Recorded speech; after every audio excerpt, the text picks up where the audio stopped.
So with philosophy, all I realized we are getting all very high velocity comminuted fractures. We are getting we are getting senior citizens with very porotic bones, and we know there are high rate of failure for Philos fracture also, though it is still a golden standard. And all the nailing results are still compared with the Philos plating. So we know in humerus, proximal humerus, it's not only the approximating bone fragments, it also soft tissue, reconnecting all the rotator cuff, because humerus has been described as a unique mobility, shoulder joint. So we have to reattach all the tendons properly to achieve good functional result also. It's not only radiological result that matters in shoulder. So as this paper says, there has been a very high complication rate. This was a 2011 publication, I think. There is a high rate of complication and almost 13.7 reoperation rate with Philos. And most common complication was screw problem and also impingement for wrongly placed plates. And surgery is definitely more traumatic than a percutaneous nailing. So it involves a lot of tissue dissection, a lot of blood loss, and this is the example of how the humerus, sometimes the head collapses and Philos plate screws being a pointed screw, they jet into the joint and cause pain and sometimes implant removal. So we all know, we have been using nails for all long bones. We know that we have accepted it very much. We have replaced our DHS with a PFN in subtroch and neck femur fracture. But we are still reluctant to use it for proximal humerus fracture. So we know the pros of the nails, that it allows it gives a better stability, rotational axial loading than a plate, being more centrally located than eccentrically located plate like Philos. And so we have accepted this function in proximal femur. We rarely open the femur fracture. And this is how the nail functions in humerus also. And this is we have accepted its role in the shaft humerus fracture. But when it comes to the proximal 4-part, 3-part and proximal neck humerus fracture, surgical fracture, we are reluctant to use the nail. Like shaft fracture, we are using it regularly. In porotic patient, we use the multi-hole nail. But probably our design in the initial first generation and second generation nail was not good enough for proximal fractures. There was no multi-lock system. There was no locking screw, bicortical compression screw. There was no calcas screw in primary first generation. Second generation AO nails were multi-lock nails, but the entry point, they were bent nails, and they had a proximal bend, and they used to cause a problem like impingement of supraspinatus tendon because the entry site was from the footprint of the supraspinatus rotator cuff. And even the screw design was such that it used to cause impingement. It used to back out because of poor hold in the cortical bone, lateral cortex bone. It used to bury in the screw sometimes, bury in the cortex, lateral cortex. And screw perforation was also common like in Philos. So in 2011, the multi-lock proximal humerus nail was launched with specific design. It was designed specifically to address the proximal humerus fractures. It has many additional facilities, new design modules as compared to the AO previous multi-lock nail. Like it was a short and long nail, short for proximal humerus fracture specifically. It has these specific new designs. It was a straight nail. Firstly, it was a straight nail. So it used to not go from the fracture site, because the fracture site, GT fracture used to be at the groove between the GT and the head, and the entry point was slightly more medial, few millimeters medial. So it used to not go through the fracture site. It is not supposed to impinge, because of that doesn't impinge the supraspinatus footprint. So even the impingement and abduction problem post-op were rare. Then there was a unique screw-in-screw design specifically designed for the porotic patients, senior citizens above 65, 70, and it gives additional stability and less screw back out. There was a polysilicon inlay in the nail to allow better purchase of the screw in the nail also. And there was also ascendic nail, ascendic screw option, 4 mm screw option, like a calca screw. There's a multiplanar distal locking. So many more features are added to give it a better stable fixation. So this is how it was designed. Since the purchase was much more, it's from the actually it's from the articular cartilage of the head. It's few millimeter medial to the groove between the GT and the head attachment.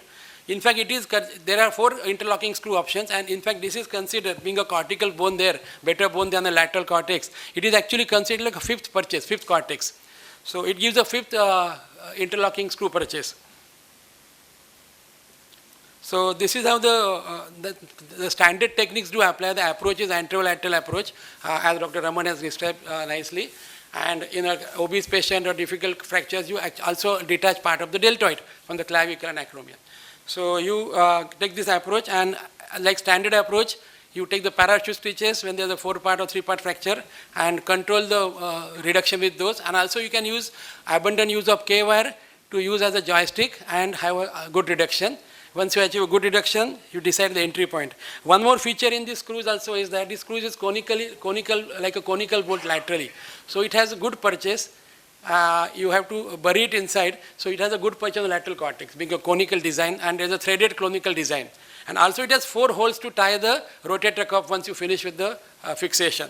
So it has the holes pre-designed to tie your parachute stitches and rotator cuff. So this is one of the clinical example of how proximal fracture was treated effectively. You can see those conical lateral head of the conical bolts of the lateral portion of the screw are better purchased, and they are countersunk into the cortex, so they don't impinge the deltoid also. And this is how proximal hole, one of the example again, how the screws perforate. And though on table we rotate this and take 360-degree view of the screw is not purchasing, quite often there is a collapse. And after the collapse, the screws enter the joint. So multi-lock, why I am showing this slide again is the multi-lock screw. The new nail has the tip which is not pointed, it is a blunt tip.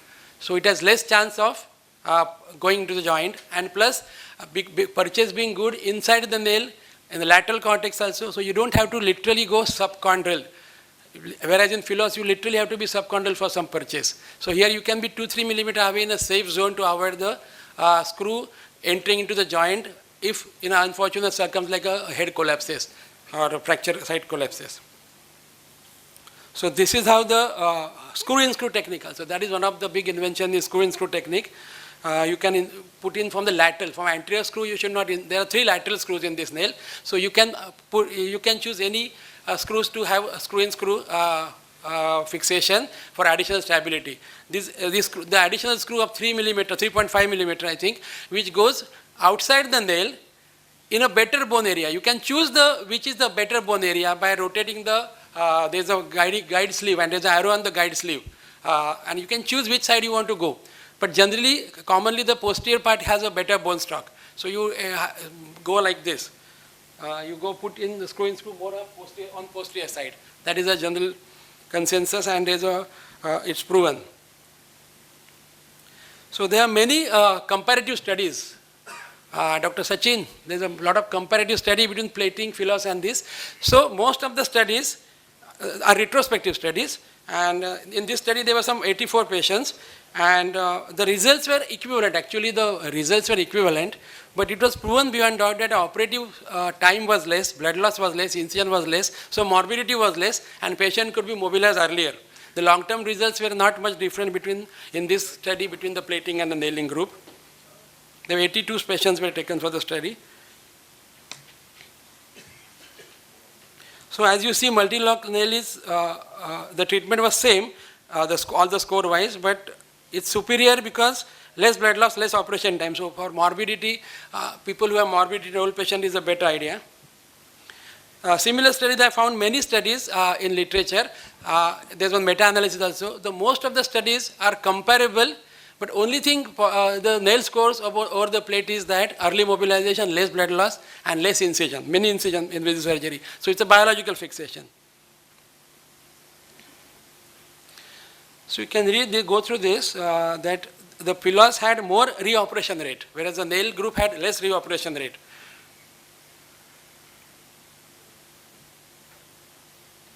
So even in this study, it is compared the similar way that you can just go to the conclusion. incision, similar outcome, but in the elderly patient population, low rate of secondary loss of reduction and screw cutout. So it has less secondary screw cutout. Thank you, sir. And reduction loss is much less. So all the standard technique I did not describe again, because the only one thing which I want to emphasize is that when you are putting a straight nail, initially there is a learning curve. You find it difficult to find the entry point.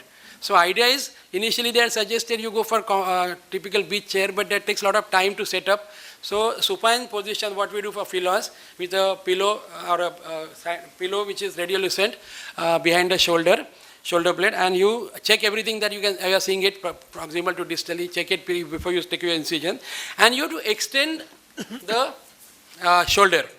Once you extend, you get the entry point. The entry point is slightly more medial. It is just lateral to the biceps tendon and posterior to the bicep tendons. It comes in the same line as the shaft. So this is the entry point. It's medial to the sulcus of the GT. So these are the cases which we have treated. I'll just show one case which we've done. This is a case which we done in Jupiter about a year ago. So here a complex fracture, proximal humerus extend into shaft, and we chose this implant. This is a CT scan. We chose this implant. We could not think about any other implant like a long philos plate, because the patient was very high risk patient. So this we did it, but we had to do open reduction for the distal fragment. After nailing also we found there's instability. So we put a sacrilege and a bone graft there. So there are many of these patients who are, we think we used to do like coxophural bypass, Dr. Lard says, we used to think about them as for replacement. But probably with this nail, I can still think of doing a conservative surgery instead of the replacement. Thank you.